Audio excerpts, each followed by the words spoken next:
Ada orang tua yang berkata, "Dan Jeffrey, kalau punya mobil, taruh di garasi, jangan taruh di hati."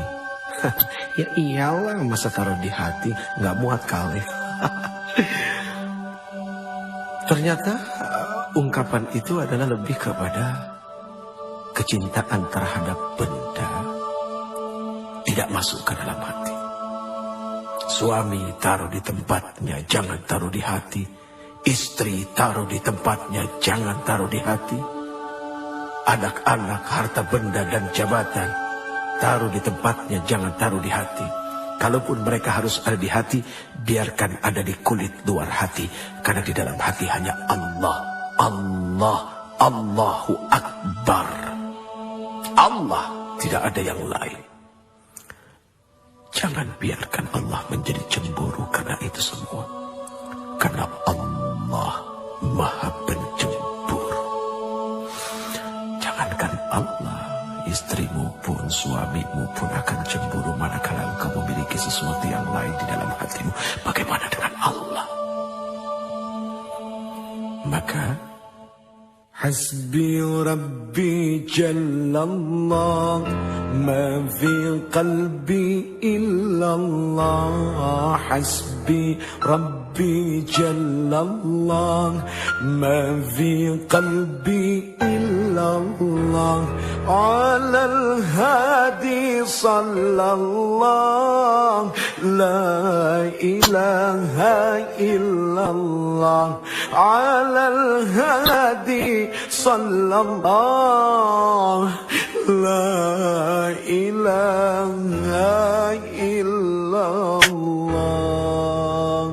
Allah, Allah, Allahu Allah, Allahu Akbar, Allahu Akbar, Allahu Akbar, Allahu Akbar, Allah, Allah, Allah, Allah, Allah, Allah, Allah, Allah, Allahu Akbar.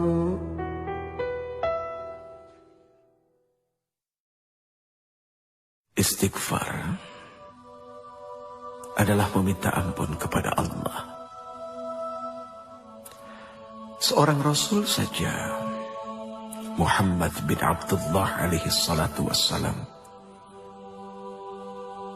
beliau masih meminta ampun kepada Allah. Bahkan beliau bersumpah, demi Allah, sesungguhnya aku setiap hari senantiasa beristighfar dan memohon ampun kepada Allah.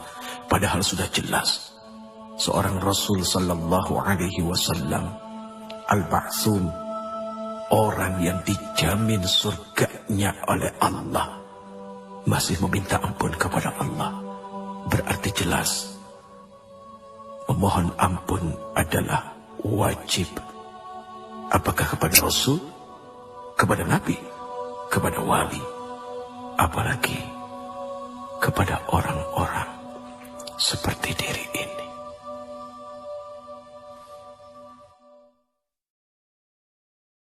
Ada kejadian cukup lumayan lucu, tapi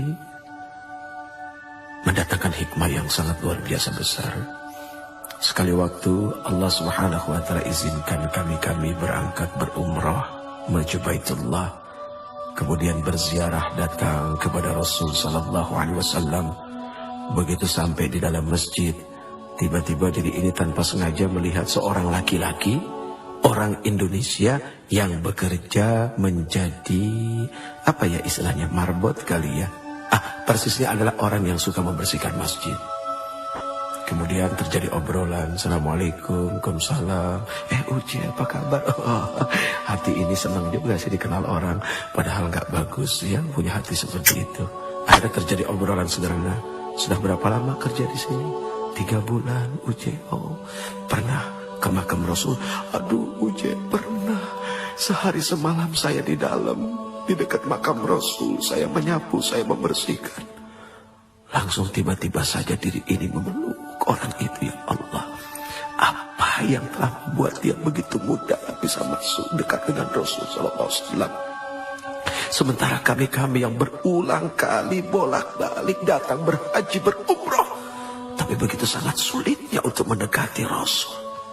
Ada apa? Akhirnya duduk di raudhah berpikir. Allah berikan jawaban. Oh, ternyata kalau ingin bertemu dengan Rasul, tidak usah bawa uang, bawa pel sama sapu. Bingung kan? Sapu. Hanya dengan membawa sapu dia bisa sedekat itu dengan Rasul. Inilah terkadang orang suka merendahkan jabatan orang lain yang lebih rendah daripadanya. Padahal maaf, seorang manajer belum tentu sering-sering bisa ketemu dengan seorang presiden direktur. Malah office boy-nya yang hampir setiap hari ketemu dengan presiden direktur. Bahkan bukan tidak mungkin seorang office boy bisa duduk di kursi presiden direktur ketika dia ngebersihin kamarnya. Ini kan subhanallah, perkara sederhana. Sapu, apa arti sapu? Sapu itu punya sifat membersihkan. Berarti bagaimana kita menyapu hati kita dari dengki, dari iri. Ternyata itulah yang membuat seseorang bisa menjadi dekat dengan Rasul. Hanya orang-orang yang hilang dengki dan tidak punya iri dan senantiasa bersyukur dengan apa yang Allah berikan. Kemudian bermujahadah, senantiasa istiqamah dalam ampunan, taubat dan nasuha kepada Allah,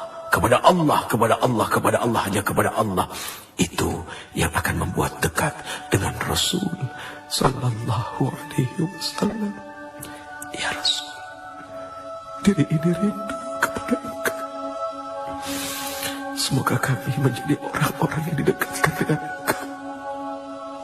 Lalu kedekatan kami kepada Engkau menjadi kedekatan kepada Allah Subhanahu wa ta'ala. Ya Allah, ampuni kami dengan segala kekotoran hati kami dan perasaan-perasaan paling baik daripada yang lain. Subhanallah, Maha Suci Engkau ya Allah.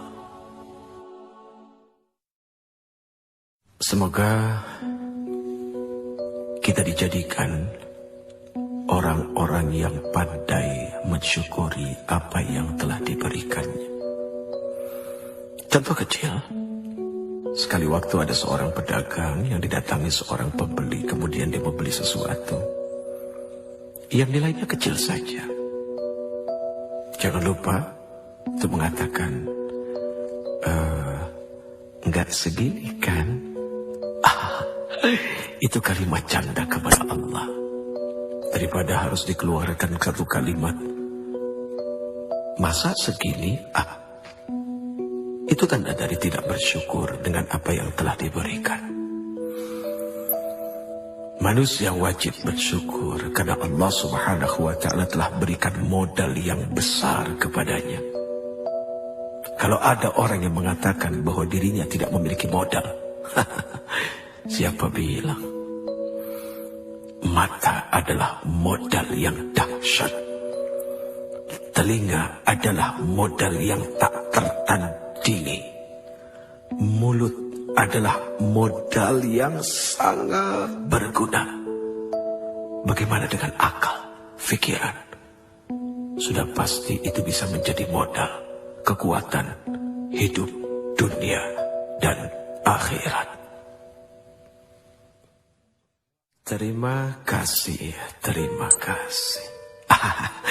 Ini satu ungkapan ucapan ketika seseorang diberikan sesuatu oleh orang lain. Terima kasih. Tahukah engkau apa sesungguhnya dari arti terima kasih itu sendiri? Terima kasih. Kalau sudah terima, jangan lupa ngasih. Tidak ada ketika orang diberi kemudian lalu mengucapkan terima simpen dia, tidak. Tapi terima kasih artinya ketika dia sudah menerima, dia berjanji akan mengasihi. Dan ketika mengasihi sudah pasti dengan kasih. Tidak ada caci maki, tidak ada penyesalan, dan semua diberikan dengan lapang dada. Barang siapa yang senantiasa memberi, maka dia tidak akan pernah menjadi orang miskin di dunia dan di akhirat. Seringkali orang menghindar dari yang namanya ujian.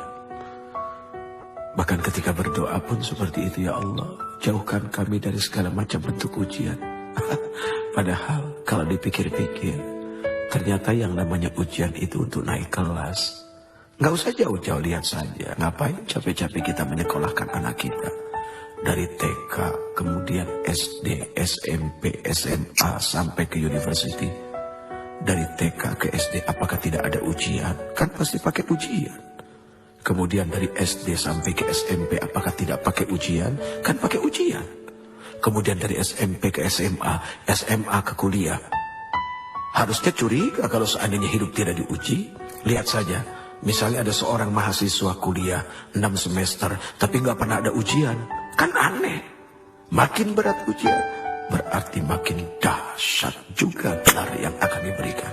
Tapi ujian, kok nggak selesai ujiannya? Ya tanya ke Allah dulu, ngambil berapa SKS, kan begitu. Sederhana, selama kita berada dalam ruang ujian, 15 pertanyaan kita diberikan. Kita cuma jawab 7, jangan harap bisa keluar dari ruang ujian. Ya jawab, selesaikan. Persoalan apakah jawaban itu benar atau tidak, serahkan kepada Allah, yang penting sudah berusaha untuk menjawab. Dunia ini seperti kampus, tempat orang berdebat, tapi pada akhirnya berujung pada satu ruangan, yaitu ruangan ujian.